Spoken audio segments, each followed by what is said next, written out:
Good afternoon, it's Adam 12 from Radio BDC, streaming live here at Boston.com and BDCWire.com. Boston Calling, the Spring Edition 2014. I'm with Tyler from The Head and the Heart. How are you, sir? I'm good, man. How are you doing? I'm doing very well. It's good to see you. We were just enjoying the set from Warpaint. Amazing set.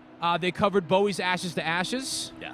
It's always like, and it's not a slight against the originals, but they're a great band. It's good to see them playing the original music, but isn't that always the case when you see a band and when they throw a cover into the set? That's what kind of makes you prick your ears up, right? Yeah, I mean, it's a bit of a surprise, you know, and it kind of just gets people pumped up a little bit. So you were saying you're a big Bowie fan as well. Huge Bowie fan. Yeah, I actually I just flew to Europe about 2 months ago and watched this amazing Bowie documentary on the airplane, and it was all about just like these 5 albums, you know, from I think it was from like Hunky Dory up to Low. Okay. And it was incredible, so good. So, really? Yeah. I mean, and he still continues to make music that compels. I loved his album from last year. I feel, at least stateside, it got overlooked. Yeah. It was embraced in the UK per usual, but there's a lot of good material on that album, and he just continues to make compelling music. Cool videos, too. Great. Right, really? Amazing with videos. Tilda Swinton? I mean, that was just sick. Yeah. That was like some David Lynch stuff, which makes sense because he worked with David Lynch on the Twin Peaks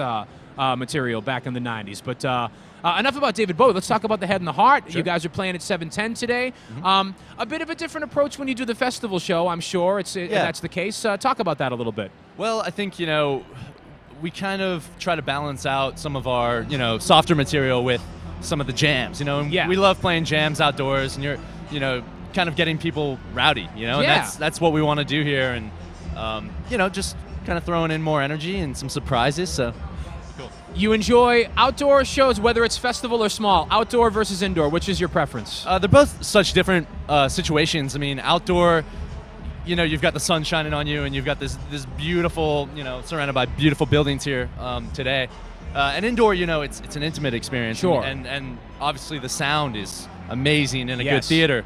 But, you know, it's just, for me personally, I think outdoor festivals are one of my favorite things to do, you know, just summertime hanging out. Give me an example of one that you played. I mean, obviously you're playing Boston Calling today. You guys go on at 7:10. If you're watching this now and you're one of those Johnny-come-latelys who said, I'm skipping the openers, I'm going to go down to Boston Calling later on. Make sure you're here by 7:10 to see Tyler and The Head and the Heart. But give me an example of a past outdoor gig that you played that's been, maybe you've had one of those moments on stage where you're like, this is perfect. This is why I love doing these outdoor gigs. Actually, it was really recently. We played New Orleans Jazz Fest. Oh man, that must have been great. Yeah, about 3 weeks ago, and you know, sometimes you know you can have a good show. Yeah, and it's just a good show. Yeah, and you walk off and everything's fine, but at that specific outdoor stage at Jazz Fest, I was looking to the side stage and just seeing all our friends and all our crew and everybody just like so involved and so into it, and you know, our managers just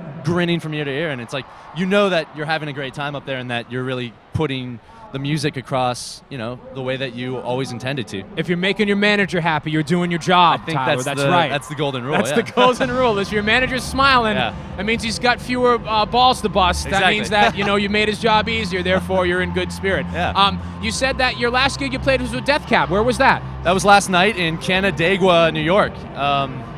It was an outdoor amphitheater, and Built to Spill actually opened the show. So it was. They're playing Boston Calling tomorrow. They are. Did you get to see them? Yeah. We you know, they've been such an influential band for me, just personally growing up, and you know, finding out about them through like skate videos, and now being able to watch them side stage. It was amazing last night, and we're old buds with the Death Cab whole crew. Yeah. We toured with them in Europe about 3 years ago, and you know, instantly kind of gravitated to each other. So they're great. Fun. They're great guys. They're and I mean, I know that you're in a touring band. You're out on the road a lot. You end up interacting with a lot of other acts, especially when you're at festivals. But it seems that over the years, and I've known those guys for a long time as well. I'm not trying to be like, hey, I'm the radio guy, but I've seen, you know, I've been following their music for a long time and worked with them through media for a long time. They don't change. They're always kind and gracious, and they are. I'm sure they're the same whether you're in the media or you're in a band. Clearly, that's the case. Yeah, they're great. They're great people, and I mean, they just kind of keep upping their game and keep getting better and better. I guess they're recording an album right now, so I'm really excited to hear that. So it'll be good. All right. You're traveling. You're doing the festival circuit. It's a little bit different than when you're doing like a straight up tour. when you have a little bit of downtime and you're listening to a little bit of music, has it been older stuff that you've been listening to, Tyler? Has it been newer stuff? Is there anyone that's kind of up and coming that's been grabbing your ear? I usually try to listen to a good mix of old and new, but right now I'm kind of digging some newer stuff. Jaguar Mob has been one of my on Radio BDC. Absolutely. Yeah, that's been one of my favorite finds of the last couple years. Yeah.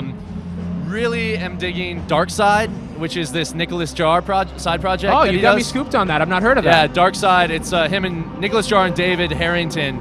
And I saw him at Coachella, and I haven't been able to stop listening since. It's not rock and roll, it's not electronic, but it's a nice blend of, you know, something instrumental and, you know, 11-minute songs. I like that. You can kind of get a little zoned out with it. It's great. See, it's funny. People sometimes think the whole, like, when you're doing an interview, asking the artist, hey, what you been listening to is like a cop-out question. No, that's how I do homework. That's how I figure out who I should be listening to, because 9 times out of 10, I get someone like you, Tyler, who listens to new music and can turn me on to something new, so I appreciate that. Yeah, no Thank you. Thanks for taking time to chat as well. Thanks for having me. Tyler from The Head and the Heart, they go on at 7:10. You can actually, if you're just tuning in now and you missed the interview, we're live streaming all day at boston.com and bdcwire.com. If you go over to boston.com/radio on the blog, you can get interviews there as well, and they go on at 7:10. So if you're coming out to Boston Calling today, come see Tyler and the guys. It's Adam 12 from Radio BDC. Thanks, man. Right on, man. Well done. Well done. That was nice. We'll get some IDs from you real quick if you don't mind. Sure.